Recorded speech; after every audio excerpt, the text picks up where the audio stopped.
सकाळची पहाट घेऊन आली नवचैतन्याचा गोडवा, समृद्धीची गुढी उभारून आला चैत्र पाडवा। हिंदू नववर्षाच्या आणि गुढीपाडव्याच्या तुम्हा सर्वांना खूप खूप शुभेच्छा।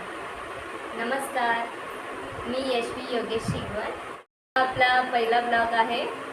2 हप्त्यातून आपला एक ब्लॉग पोस्ट होईल, तर तुम्ही ते नक्की पहा।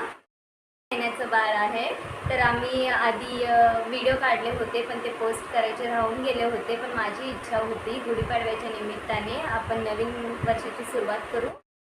आज आम्ही बाबूचं गुढीपाडव्याचं डेकोरेशन करणार आहोत, तर ते तुम्हाला नेक्स्ट ब्लॉगमध्ये पाहायला भेटेल आणि ती लिंक मी तुम्हाला डिस्क्रिप्शन बॉक्समध्ये देईलच। व्हिडिओला लाईक करा, शेअर करा आणि सबस्क्राईब करा। धन्यवाद।